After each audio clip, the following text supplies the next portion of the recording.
যে জাতি আল্লাহু আকবারের আওয়াজ শুনে ঘুমাইতে যায়, যে জাতি আল্লাহু আকবারের আওয়াজ শুনে আবার ঘুম থেকে জাগ্রত হয়, যে জাতি আল্লাহু আকবার আওয়াজ দিয়েই পরলৌকিক জীবনে গমন করে, সেই জাতির আওয়াজকে কোশ্চিন কালেও কোনো নাস্তিক বন্ধ করার সাহস রাখে না। কথা বলেন ঠিক কিনা?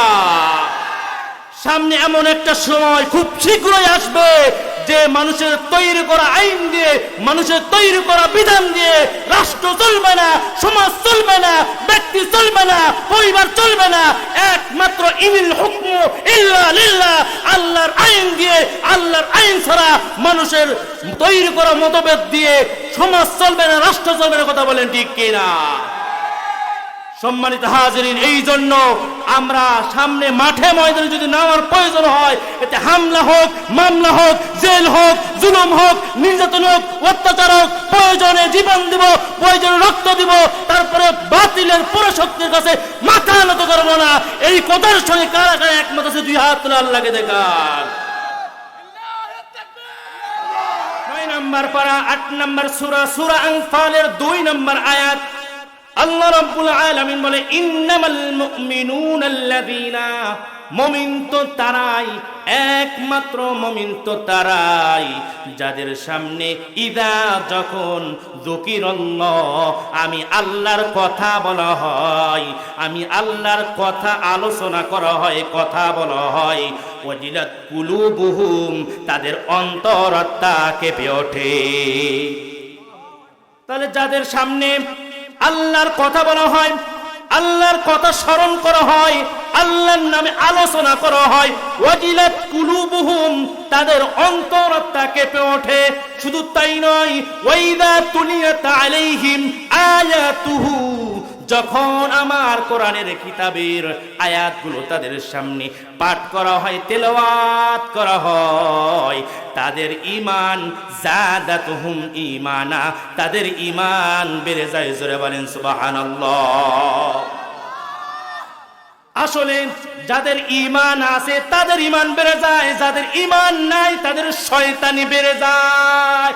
যেমন মনে করেন আবু জেহেলের সামনে বিশ্ব নবী কোরআন তেলাওয়াত করেছে, কোরআন পাঠ করেছে, আর আবু বকরের সামনেও কোরআন তেলাওয়াত করেছে, কোরআন পাঠ করেছে। আবু বকরের ঈমান থাকার কারণে আবু বকরের ঈমান বেড়ে গেছে, আর আবু জেহেলের ঈমান না থাকার কারণে তার শয়তানি বেড়ে গেছে। কথা বলেন ঠিক কিনা? আজও একই রকম ভাবে যারা ঈমান নিয়ে কোরআন আলোচনা শুনে, তাদের ঈমানের চাষ বেশি যায়, বেড়ে যায়, তাদের ঈমানের পাওয়ার বেড়ে যায়। আর যারা মুনাফিকি, আবু জেহেলের রক্ত মাংস প্রবাহিত যাদের শরীরের মধ্যে হয়, কোরআনের কথা শুনলে, হক কথা শুনলে, সত্য কথা শুনলে তাদের শরীরের মধ্যে আগুন জ্বলে। কথা বলেন ঠিক কিনা? সম্মানিত তৌহিদি জনতা, সর্বপ্রথমে একটা কথা পরিষ্কার করে বলে দিতে চাই, আমি যদি কথা বলি মুসা আলাইহিস সালামের জীবন নিয়ে, তাহলে ফেরাউনকে বাদ রেখে কথা বলা যায় না। আমি যদি কথা বলি ইব্রাহিম আলাইহিস সালামের জীবনের উপরে, তাহলে নমরুদকে বাদ রেখে কথা বলা যায় না। আমি যদি কথা বলি মুহাম্মদ সাল্লাল্লাহু আলাইহি সাল্লামের জীবনের উপরে, তাহলে আবু জেহেলকে, আবু লাহাবকে বাদ রেখে কথা বলা যায় না। আর আমি যদি কথা বলি বর্তমান ইসলামী দলগুলো নিয়ে, তাহলে বর্তমানের রাম বাম নাস্তিকগুলো বাদ রেখে কথা বলা যায় না। কথা বলেন ঠিক কিনা?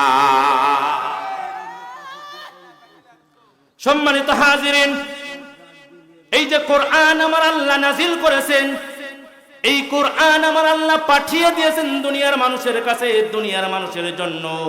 একটাবার একটু চিন্তা করেন যে এই কোরআনটা শুধু হুজুরদের জন্য এসেছে, শুধু টুপিওয়ালাদের জন্য, শুধু পাঞ্জাবিওয়ালাদের জন্য, শুধু দাড়িওয়ালাদের জন্য? আল্লাহ কি বলেন একটু দেখেন। আল্লাহ বলতেছেন, হাদা বাসাইরু লিন-নাসি ওয়া হুদাও ওয়া রাহমাতুল লিকাওমি ইউকিনুন।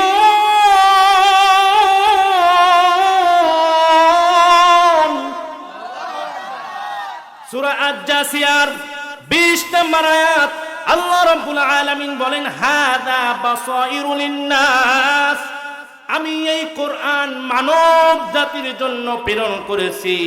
গোটা বিশ্বের যত মানব জাতি আছে, মানুষ আছে, সকল মানুষের জন্য আমি এই কোরআন নাজিল করেছি। জোরে বলেন সুবহানাল্লাহ। সম্মানিত হাজিরিন, এই কোরআন শুধুমাত্র মুসলমানদের জন্য, টুপিওয়ালাদের জন্য আসে নাই, গোটা বিশ্বের মানব জাতি মানুষের জন্য, হেদায়েতের জন্য এই কোরআন আমার আল্লাহ নাজিল করে দিয়েছেন। এই মানব জাতি বলতে আপনি কি বোঝেন? শুধু একটা দল, শুধু টুপিওয়ালা, শুধু দাড়িওয়ালা, শুধু জুব্বাওয়ালা তা নয়। মানব জাতি বলতে বোঝায় হিন্দু ধর্ম, হিন্দু, বৌদ্ধ, খ্রিস্টান, মুসলমান, কামার, কুমার, জেলে, তাসি, চাপসারু, বাবারু, সুদারু, দাদারু, ডাক্তার, মাস্টার, হেল্পার, কন্ট্রাক্টর, এতিম, মিসকিন, অনাথ, অনাথী, পতমরা, আদমরা, হাবিলদার, চকিদার, রফাদার, জজ, ব্যারিস্টার, উকিল, মুক্তার, খতিব, ইমাম, মুয়াজ্জিন, মুসল্লি, RAB, police, army, BDR, Awami League, BNP, Jamaat Islam, Jatiya Party, JASAD, BASAD, গণপড়া, আশপাশী, ফরিদপুরি, চন্দ্রপুরি, সরসিনা, চরমনাই, উজানি, কালো, ধলা, নারী, পুরুষ, চিকন, মোটা, সকলের হেদায়েতের জন্য এই কোরআনের সাথে কথা বলেন ঠিক কিনা? শুধু এক জাতির জন্য নয়, সকল মানুষের জন্য আমার আল্লাহ হেদায়েত স্বরূপ এই কোরআন পাঠিয়ে দিয়েছি। আর এই কোরআন থেকে যখন কথা বলা হয়, এক শ্রেণীর মানুষের শরীরে সহ্য হয় না, শরীরের মধ্যে আগুন জ্বলে যায়। কথা বলেন ঠিক কিনা? এদেশের টেকনাফ থেকে তেতুলিয়া, রূপসা থেকে পাতুরিয়া এমন এক শ্রেণীর লোক আছে যারা কোরআন না বুঝেই আলেম ওলামাদের নামে মিথ্যা মামলা দিয়ে জেলখানার ঘানি টানায় আছে না নাই? আমি মনে করি এরা ইহুদিদের দালাল, এদের মগজ নাই, এদের ঘিলও নাই। কথা বলেন ঠিক কিনা?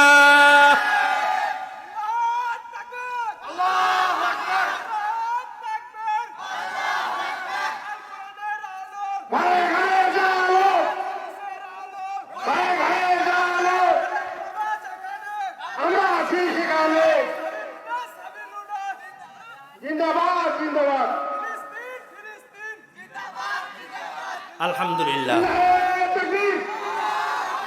সম্মানিত হাজিরিন, সম্মানিত উপস্থিতি, যেই কথা বলতেছিলাম, যে জাতি আল্লাহু আকবারের আওয়াজ শুনে ঘুমাইতে যায়, যে জাতি আল্লাহু আকবারের আওয়াজ শুনে আবার ঘুম থেকে জাগ্রত হয়, যে জাতি আল্লাহু আকবারের আওয়াজ দিয়েই পরলৌকিক জীবনে গমন করে, সেই জাতির আওয়াজকে কোশ্চিন কালেও কোনো নাস্তিক বন্ধ করার সাহস রাখে না। কথা বলেন ঠিক কিনা? সামনে এমন একটা সময় খুব শীঘ্রই আসবে যে মানুষের তৈরি করা আইন দিয়ে, মানুষের তৈরি করা বিধান দিয়ে রাষ্ট্র চলবে না, সমাজ চলবে না, ব্যক্তি চলবে না, পরিবার চলবে না। একমাত্র ইনিল হুকমু ইল্লা লিল্লাহ, আল্লাহর আইন দিয়ে, আল্লাহর আইন ছাড়া মানুষের তৈরি করা মতভেদ দিয়ে সমাজ চলবে না, রাষ্ট্র চলবে না। কথা বলেন ঠিক কিনা? সম্মানিত হাজিরিন, এই জন্য আমরা সামনে মাঠে ময়দানে যদি নামার প্রয়োজন হয়, এতে হামলা হোক, মামলা হোক, জেল হোক, জুলুম হোক, নির্যাতন হোক, অত্যাচার হোক, প্রয়োজনে জীবন দিব, প্রয়োজনে রক্ত দিব, তারপরে বাতিলের পরাশক্তির কাছে মাথা নত করবো না। এই কথার সঙ্গে কারা কারা একমত আছে? দুই হাত তুলে আল্লাহকে দেখান। যে জাতি আল্লাহু আকবারের আওয়াজ শুনে ঘুমাইতে যায়, যে জাতি আল্লাহু আকবারের আওয়াজ শুনে আবার ঘুম থেকে জাগ্রত হয়, যে জাতি আল্লাহু আকবারের আওয়াজ দিয়েই পরলৌকিক জীবনে গমন করে, সেই জাতির আওয়াজকে কোশ্চিন কালেও কোনো নাস্তিক বন্ধ করার সাহস রাখে না। কথা বলেন ঠিক কিনা? সামনে এমন একটা সময় খুব শীঘ্রই আসবে যে মানুষের তৈরি করা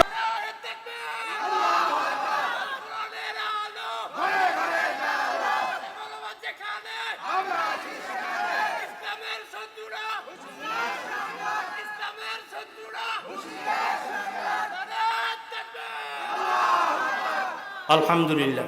নাস্তিকতা নিপাজ্জাক, দিন ইসলাম জিন্দাবাদ। নাস্তিকতা নিপাজ্জাক, দিন ইসলাম জিন্দাবাদ। কোটি প্রাণের একই আওয়াজ, কোটি প্রাণের একই আওয়াজ, ক্ষুধাদ্রোহী সার পাবে না, এই বাংলায় ঠাঁই হবে না। ক্ষুধাদ্রোহী সার পাবে না, এই বাংলায় ঠাঁই হবে না। মুসলমানরা জেগেছে আর, মুসলমানরা জেগেছে আর। জোর কদমে সামনে চলো, চলো চলো সামনে চলো, জোর কদমে সামনে চলো, জোর চলো সামনে চলো। বজ্রকণ্ঠে আওয়াজ তুলো, সবাই মিলে একই তালে দাও না স্লোগান, নারে তাকবীর, নারে তাকবীর। দিন ইসলাম, দিন ইসলাম, দিন ইসলাম, দিন ইসলাম। নাস্তিকতা নিপাত যাক, দিন ইসলাম জিন্দাবাদ। নাস্তিকতা নিপাত যাক, দিন ইসলাম জিন্দাবাদ। ইসলামেরই জন্য দেশের হয়েছে জন্ম, ইসলামের বিরুদ্ধে গেলে দেশ হবে ভিন্ন। ইসলামেরই জন্য দেশের হয়েছে জন্ম, ইসলামের বিরুদ্ধে গেলে দেশ হবে ভিন্ন। ইসলামের বিরুদ্ধে যারা নিয়েছো অবস্থান, এই বাংলায় ঠাঁই হবে না, যাও হিন্দুস্তান। ইসলামের বিরুদ্ধে যারা নিয়েছো অবস্থান, এই বাংলায় ঠাঁই হবে না, যাও হিন্দুস্তান, যাও হিন্দুস্তান। জোর কদমের সামনে চলো, চলো চলো সামনে চলো। বজ্রকণ্ঠে আওয়াজ তোলো, তোলো তোলো আওয়াজ তোলো। জোর কদমের সামনে চলো, বজ্রকণ্ঠে আওয়াজ তোলো। সবাই মিলে একই তালে দাও না স্লোগান, নারে তাকবীর, নারে তাকবীর। দিন ইসলাম, দিন ইসলাম, দিন ইসলাম, দিন ইসলাম। নাস্তিকতা নিপাত যাক, দিন ইসলাম জিন্দাবাদ। নাস্তিকতা নিপাত যাক, দিন ইসলাম জিন্দাবাদ। নাস্তিকতা নিপাত যাক, দিন ইসলাম জিন্দাবাদ। কথা বলেন ঠিক কি না? কোন নাস্তিকের জায়গা এই বাংলার জমিনে হবে না। কোন নাস্তিক বাংলার জমিনে শাসন করবে না। একমাত্র কোরআন দিয়ে শাসন করা হবে, কোরআনের আইন বাস্তবায়ন করা হবে। এই কোরআনের আইন বাস্তবায়ন করলে কোন হিন্দুর ক্ষতি হবে না, কোন আওয়ামী লীগের ক্ষতি হবে না, কোন বিএনপির ক্ষতি হবে না। এই কোরআন যদি রাষ্ট্রে চলে, তাহলে এই কোরআন কি করবে? সুদ বন্ধ করবে, ঘুষ বন্ধ করবে, অন্যায় বন্ধ করবে, চুরি বন্ধ করবে। আর এই চুরি, সুদ, ঘুষ যদি বন্ধ হয়ে যায়, সকল শ্রেণীর মানুষের জন্য উপকার। কথা বলেন ঠিক কিনা?